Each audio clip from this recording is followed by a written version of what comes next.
আসসালামু আলাইকুম ওয়া রাহমাতুল্লাহি ওয়া বারাকাতুহু।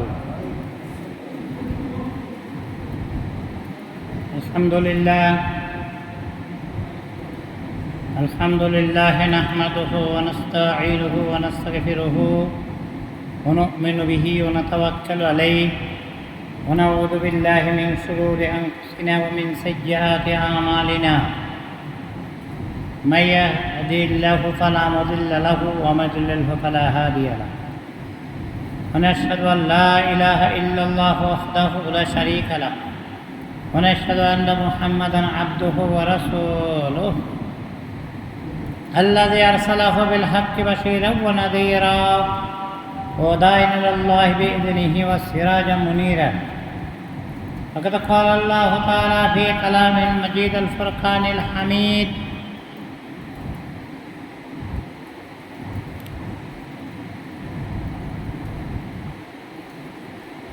يا أيها الذين آمنوا اتقوا الله حق تقاته ولا تموتن إلا وأنتم مسلمون. وقال رسول الله صلى الله عليه وسلم: كل بدعة ضلالة وكل ضلالة سبيلها إلى النار. وقال رسول الله صلى الله عليه وسلم: من زار قبري وجبت له شفاعتي. ما كان محمد أبا أحد من رجالكم ولكن رسول الله وخاتم النبيين وكان الله بكل شيء عليما. إن الله وملائكته يصلون على النبي يا أيها الذين آمنوا صلوا عليه وسلموا تسليما.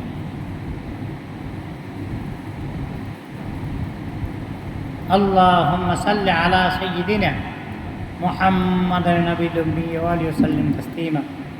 اللهم صل وسلم وبارك عليه. সমস্ত তারিফ প্রশংসা আল্লাহ তাবারক ওয়া তাআলার জন্য, যে আল্লাহ জাল্লা জালালুহু আমাদেরকে দুনিয়ার সমস্ত কাজ থেকে ফারেক করে দুনিয়ার শ্রেষ্ঠতম স্থান মসজিদে আসার বসার দিনে আলোচনা শোনার তৌফিক দান করেছেন। সেই মহান রব্বুল আলামিনের দরগায় অশেষ শুকরিয়া জ্ঞাপন করছি। আমি আজ আপনাদের সামনে যে বিষয়টি নিয়ে কথাবার্তা বলার এক ক্ষুদ্র প্রয়াস চালাচ্ছি,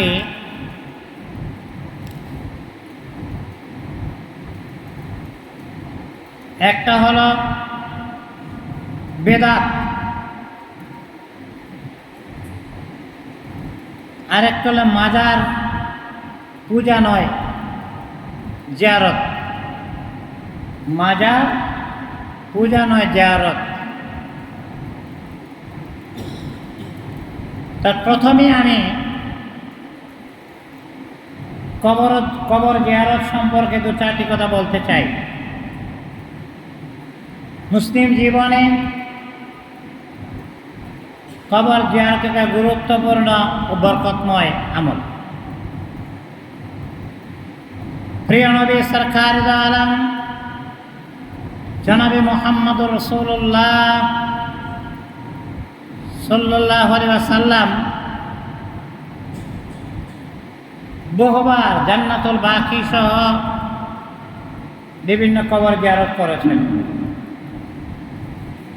এবং উম্মতকে কবর জিয়ারতের জন্য অনুমতি বা পারমিশন দিয়েছেন।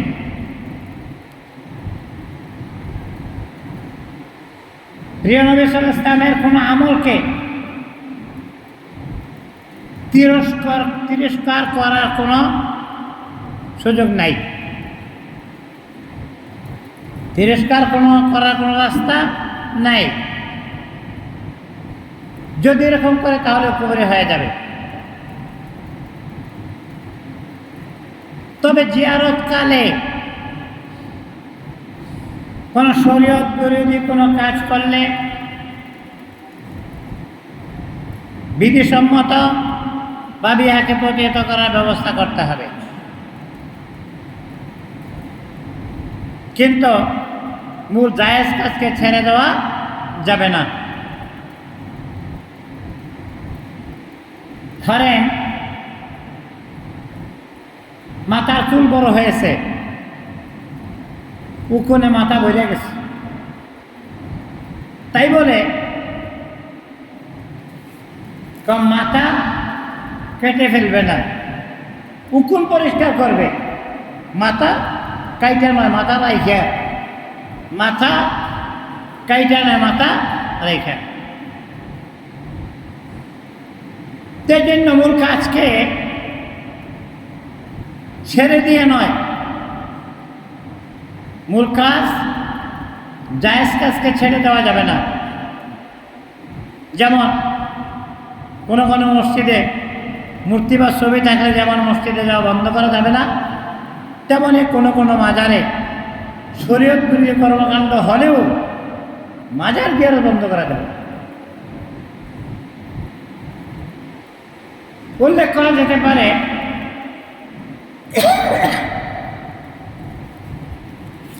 নবী রাসূল ওলি আল্লাহ বা বুজুর্গের মাজার জিয়ারতের উদ্দেশ্য হলো ফয়েজ বরকত হাসিল করা এবং তার উসিলা নিয়ে আল্লাহ তাবারক ওয়া তাআলার কাছে প্রার্থনা করা। আর নিজ আত্মীয় বা অন্য মুমিনগণের খবর জিয়ারতের উদ্দেশ্য হলো তাদের স্মরণ করা এবং তাদের জন্য দোয়া করা। আর অধিক গুরুত্বপূর্ণ বিষয় হলো নিজের মৃত্যুকে স্মরণ করা, কিন্তু কোনো অবস্থাতেই পূজার উদ্দেশ্যে নয়। তেবে পরে আপনারা আমার কথা মানবেন না, কোরআন এবং হাদিস থেকে যদি আমি বলি তাহলে মানতে বাধ্য। সেই জন্য সেই হাদিস থেকে দু চারটি কথা আমি আপনাদের সামনে পেশ করতে চাই। কবর জিয়ারত করা মুসলমানদের এটা মুস্তাহাব আমল, সুন্নাত, সুন্নতে জায়েজা, মুস্তাহাব আমল। এ বিষয়ে উম্মতে মুহাম্মদীর ইজমা, এই ঐক্যমতে পৌঁছেছে, জেনে রাখা দরকার। ইজমা শরীয়তের একটা অকাট্য দলিল বটে, যার উপর বহাল থাকা প্রত্যেক মুসলমানের যেন কর্তব্য, এবং এর বিপরীত করা চরম ভ্রষ্টতা, গুমরাহি বা কুফরি। এ সম্পর্কে ইমাম নববী রাহমাতুল্লাহি আলাইহি উল্লেখ করেছেন যে উম্মতের ইজমা হয়েছে কবর জিয়ারত করা সুন্নাত। ইমাম জালালউদ্দিন সুয়ুতী রাহমাতুল্লাহি আলাইহি 70 বারের মতো আল্লাহর হাবিবকে স্বপ্নে দেখেছেন। সহিহ সুনান ইবনে মাজাহ প্রথম খণ্ডের 113 পৃষ্ঠা, জাকিরাতুল কাবি 20তম খণ্ড 25 পৃষ্ঠা, ইমাম মোল্লা আলী কারি মেরকাজ শরহে মিশকাতের 4র্থ খণ্ডের 1255 নম্বর পৃষ্ঠা দ্রষ্টব্য। এ সম্পর্কে ইমাম বুখারী ইমাম শিহাবুদ্দিন কাস্তালানী রাহমাতুল্লাহি আলাইহি তিনি উল্লেখ করেছেন, অবশ্যই উম্মতের ঐক্যমত হয়েছে যে কবর জিয়ারত অতীব উত্তম কাজ। যেমনটি ইমাম নবী রাহমাতুল্লাহ বর্ণনা করেছেন। ইমাম কাস্তানি রাহমাতুল্লাহ আলাইহি মাওয়াহিবে লাদুনিয়া কিতাবের ৪র্থ খণ্ডের ২১৫ নম্বর পৃষ্ঠাতে এমনটি উল্লেখ করেছেন। সুতরাং উম্মতের ইজমা,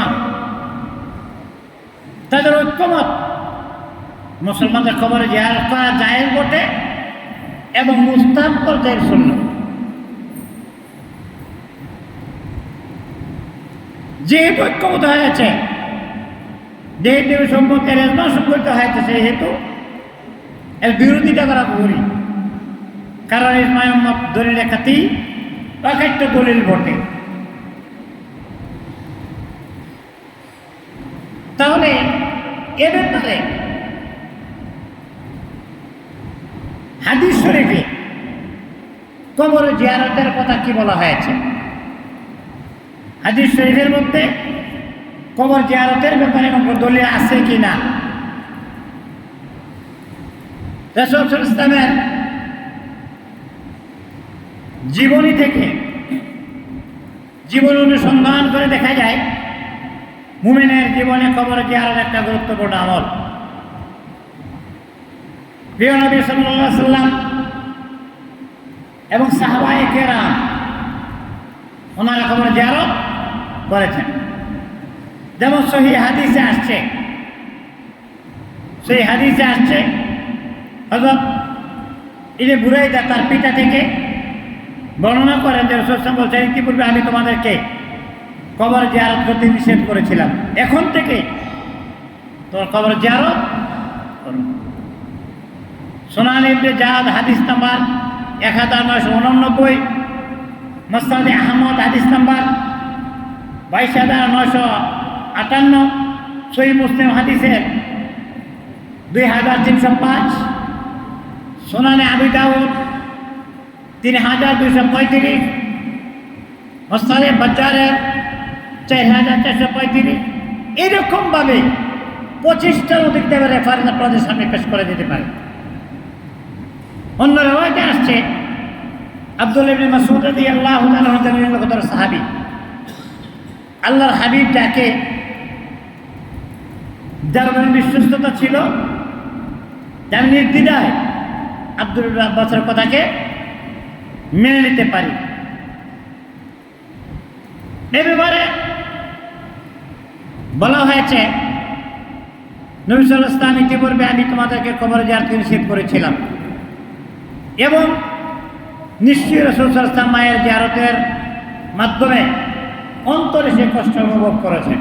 আপনারা জানেন, মক্কা থেকে মদিনায় হিজরতের পথে পথিমধ্যে প্রিয় নবী সরকারে দো আলম জনাবে মুহাম্মদ সাল্লাল্লাহু আলাইহি ওয়াসাল্লামের আম্মার কবর, ইনি যখন মার কবর জিয়ারত করে তখন বুঝতে পারছেন যে সন্তান মার কবরে বসে দাঁড়ালে কেমন লাগে। এই মায়ের কবরে জিয়ারত করতে গিয়ে তিনি অনুভব করলেন, না তোমরা কবর জিয়ারত করো, কেননা তাতে তোমাদেরও স্মরণ হবে। এইটার দলিলও মুসনাদ ইবনে আবি শাইবা হাদিস নাম্বার 312, মুসনাদ আহমদ হাদিস নাম্বার 4319, মুসনাদ আবি আলা হাদিস নাম্বার 5299 এবং সহিহ সনদে বর্ণনা পাওয়া যায় কবর জিয়ারত করা যাবে। একটা দুইটা বহু হাদিসের প্রমাণ আছে। সুলাইমান ইবনে বুরাইদা তার পিতার সাথে বর্ণনা করেন যে রাসূল সাল্লাল্লাহু আলাইহি ওয়াসাল্লাম বলেছেন, আমি আগে তোমাদেরকে কবর জিয়ারত নিষেধ করেছিলাম, কিন্তু আমি নিজে যখন আমার মার কবর জিয়ারত করেছি তখন আমার ওরা ধারণায় আসছে যাহা কবর জিয়ারত করা যায়। এরপর সুতরাং তোমরা কি করে কবর জিয়ারত করে, কেননা তাতে তোমাদের মৃত্যুর কথা স্মরণ হবে। বাস্তবিকই আমি যখন বাড়িতে যাই, মহব্বতের মার বাবার কবরের পাশে দাঁড়াই, তাদের স্মৃতিগুলো হৃদয় পটে ভেসে ওঠে। গত 12ই সেপ্টেম্বর আমার মাদ্রাসার দ্বিতীয় সাময়িক পরীক্ষার ফল ঘোষণার দিন পুরস্কার বিতরণ অনুষ্ঠান ছিল, আমি গিয়েছিলাম গত বৃহস্পতিবার। অনেক গার্জিয়ান আসছে, আপনারা জানেন মহিলা মাদ্রাসা অনেক গার্জিয়ান আসছে, 2-3 শতাধিক মহিলা। মনের মণিকোঠায় ওই কথাটা বারবার বেশি আসছে, হারে আজকে যদি আমার মা বেঁচে থাকতেন তাহলে কতই না খুশি হইতেন। ডান দিকে গোরস্থান, যেখানে আমার কবর, যেখানে আমার বাবা শুয়ে আছেন, কবরটা দেখলে মনটা যেন আঁকতে উঠে, ছট করে উঠে। এই জন্য হযরতে ইবনে মাসউদ রাদিয়াল্লাহু তাআলা আনহু ওনার থেকে হাদিস এরকম ভাবে আসছে যে তোমরা যখন কবর জিয়ারত করবে আখিরাতের কথা মনে হবে, মউতের কথা মনে হবে। সহিহ হাদিস সুনান ইবনে মাজাহ 1571 নম্বর হাদিস, মুসনাদে শাহি হাদিস নাম্বার 397, সুনানে দারকুতনি হাদিস নাম্বার 4679। এরকমভাবে অনেকগুলি সহিহ হাদিস থেকে তার দলিল দেওয়া যাবে। অন্য বর্ণনায় খাতুনুল জান্নাত ফাতিমা রাদিয়াল্লাহু তাআলা আনহা, ওনার থেকে সেই হাদিস আসছে মুসনাদে বাজ্জার হাদিস নাম্বার 230। এ বিষয়ে আল্লাহ মায়েশা সিদ্দিকা রাদিয়াল্লাহু বর্ণনা করেন যে রাসূল সাল্লাল্লাহু আলাইহি ওয়াসাল্লাম বলেছেন, ইতিপূর্বে আমি তোমাদেরকে কবর জিয়ারত করতে নিষেধ করেছিলাম, এখন থেকে তোমরা কি করো, কবর জিয়ারত করো। এ বিষয়ে অনেকগুলো হাদিস আসছে। ইবনে আব্বাস রাদিয়াল্লাহু তাআলা আনহু তিনি বর্ণনা করেন রাসূল সাল্লাল্লাহু আলাইহি ওয়াসাল্লাম ইতিপূর্বে, আমি তো বলছেন যে আমি ইতিপূর্বে কবর জিয়ারত করতে নিষেধ করেছিলাম, আমি সে উল্টো করলাম, আজ থেকে তোমরা কি করো, কবর জিয়ারত করো। মাজামুল কবির হাদিস নাম্বার 11653 এবং ইমাম তাবরানী মাজমুল আওসাত হাদিস নাম্বার 2709 তার প্রমাণ। সাওবান রাদিয়াল্লাহু তাআলা বর্ণনা করেন নবী সাল্লাল্লাহু আলাইহি ওয়াসাল্লাম যে বলেছেন, আমি তোমাদেরকে আগে নিষেধ করেছিলাম, এখন থেকে তোমরা কি করো, কবর জিয়ারত করো। এবং এই জিয়ারতের মাধ্যমে, এই দোয়ার মাধ্যমে মৃত্যুদের জন্য দোয়া মাগফিরাতের কাজে পরিণত কর। ইমাম তাবরানী দ্বিতীয় খণ্ডের 94 পৃষ্ঠা হাদিস নাম্বার 1419। এরকমভাবে হযরতে উম্মে সালমা বর্ণনা করেছেন, আল্লাহর হাবিব বলেছে, ইতিপূর্বে আমি তোমাদেরকে কবর জিয়ারত করতে নিষেধ করেছিলাম, সেটা আমি উল্টো করলাম। মানে আল্লাহর হাবিব প্রথমে নিষেধ করেছিলেন, কিন্তু পরে আবার সেটা এজাজত দিয়েছেন যে না, তোমরা কি করো। 10 জন সাহাবী থেকে একটা কথা এরকম বর্ণনা আছে। হযরত আনাস ইবনে মালিক রাদিয়াল্লাহু তাআলা আনহু, হযরত আনাস ইবনে মালিক রাদিয়াল্লাহু তাআলা বলেন যে রাসূল সাল্লাল্লাহু আলাইহি ওয়াসাল্লাম বলছেন, তোমরা এখন কবর জিয়ারত করো, নিশ্চয়ই হাতে মৃত্যুর কথা স্মরণ। বান্দা যখন মৃত্যুর কথা স্মরণ করে, তার আমল নামা থেকে গুনাহ বেরিয়ে যায় এবং বেশি বেশি করে মৃত্যুর কথা স্মরণ করলে দিলের ময়লা পরিষ্কার হয়ে যায়। ইমাম বাইহাকি আল আদাব হাদিস নাম্বার 280, ইমাম বাইহাকি সুনান আল কুবরা হাদিস নাম্বার 7198 তার প্রমাণ পাওয়া যায়। প্রিয় নবী সাল্লাল্লাহু আলাইহি ওয়াসাল্লাম এরকম কথা দ্বারা স্পষ্টই প্রমাণ হয় যিনি যে কবর জিয়ারত করেছেন বলে প্রমাণ পাওয়া যায়। এ বিষয়ে অনেক হাদিস আছে। মায়েশা সিদ্দিকা রাদিয়াল্লাহু তাআলা আনহা তিনি একবার বলেন যে আমি আল্লাহর হাবিবকে আমার রবে পাইনি, কোথায় গিয়েছে চিন্তা করতে লাগলাম, আল্লাহর হাবিব গেলেন কোথায়, চিন্তা করতে লাগলাম। তারপরে আমি অনেক সময় দেখতাম জান্নাতুল বাকিতে যে সমস্ত সাহাবায়ে কেরাম শাহাদাত বরণ করেছেন, যে সমস্ত কারীব রিশতেদার নিকটবর্তী আত্মীয় ইন্তেকাল করেছেন, যাদের কবর জান্নাতুল বাকিতে, তাদের কবর জিয়ারত করার জন্য চলে যেতেন। সবচেয়ে বেশি হাদিস যার থেকে বর্ণনা হযরতে আবু হুরায়রা রাদিয়াল্লাহু তাআলা আনহু, তিনি বলেন নিশ্চয়ই আল্লাহ নবী কবরস্থানের উদ্দেশ্যে বের হলেন এবং বললেন, ওই মুমিন সম্প্রদায়, ওই ঈমানদাররা, তোমাদের উপর শান্তি বর্ষিত হোক, অতি শীঘ্রই আমরা আপনাদের সাথে মিলিত হব। মুসনাদে আহমদের 8878 নম্বর হাদিসে এমনটি বর্ণনা করা হয়েছে।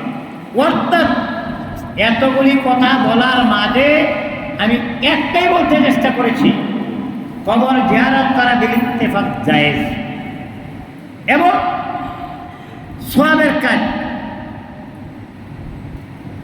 কবর জিয়ারত প্রসঙ্গে নাজাতপ্রাপ্ত দল তথা আহলে সুন্নাত ওয়াল জামাতের অবস্থান এই যে কবর জিয়ারত করা মুস্তাহাব সুন্নাত, কবর জিয়ারতের উদ্দেশ্যে সবর করা মুস্তাহাব। যেমন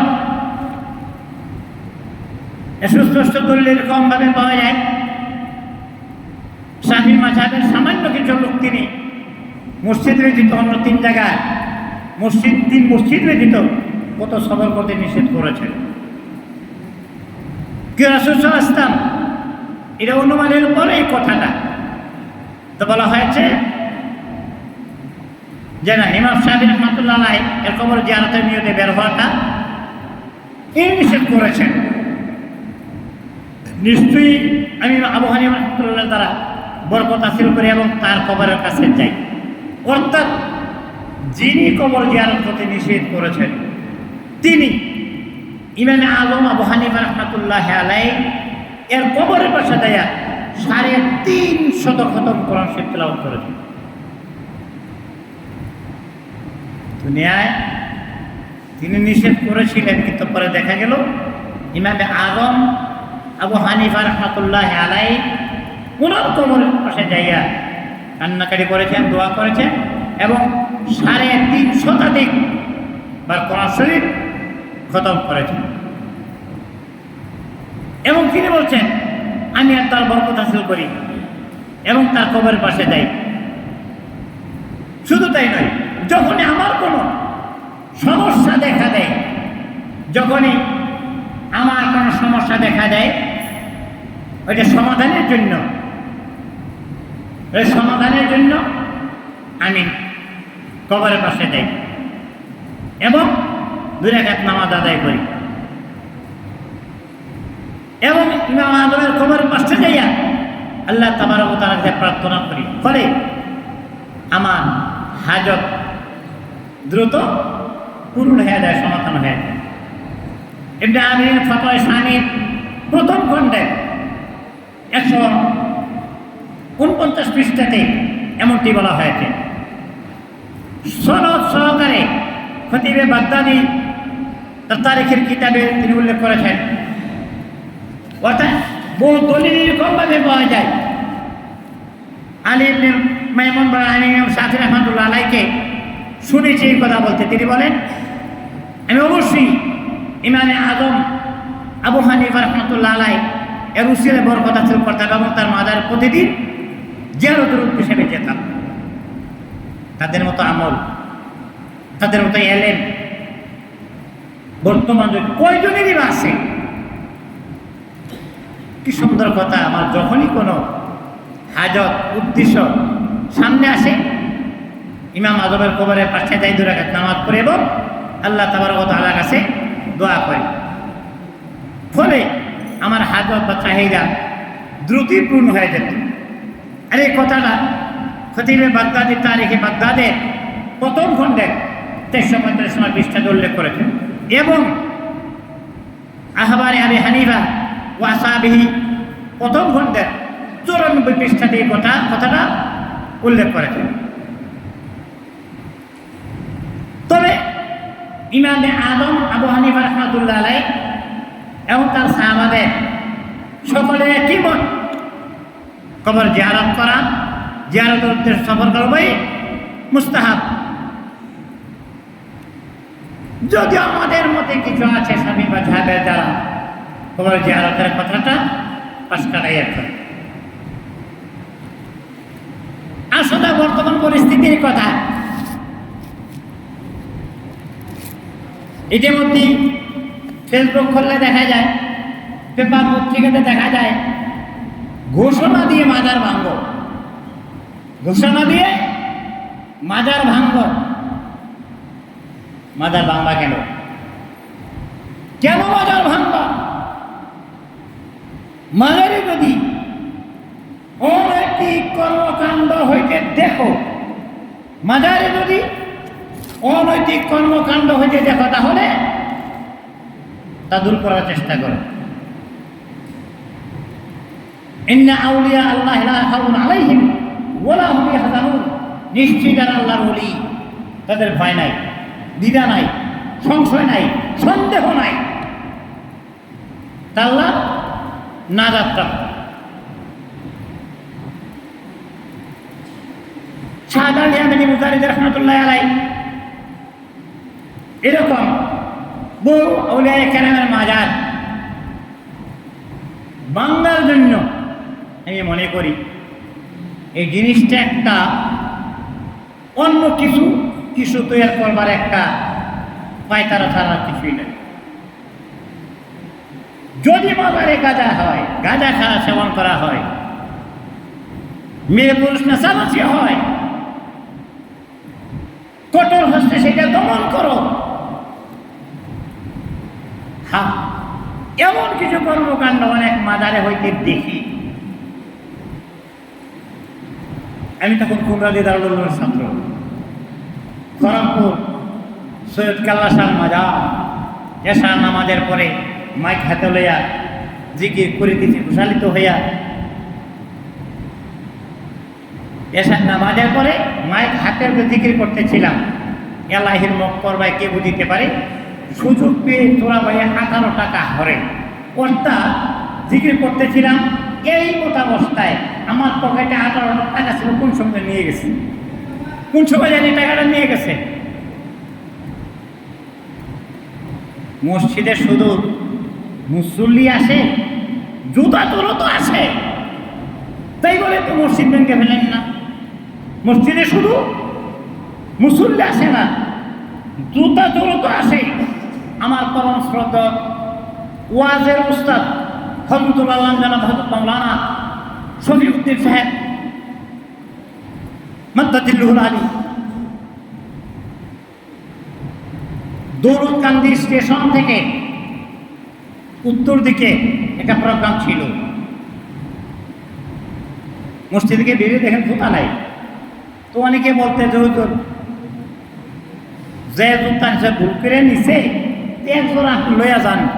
হ্যাঁ, চুরি করছে, আবার আমাকে চুরি করা শিখাইতেছ না কে? কোনটা?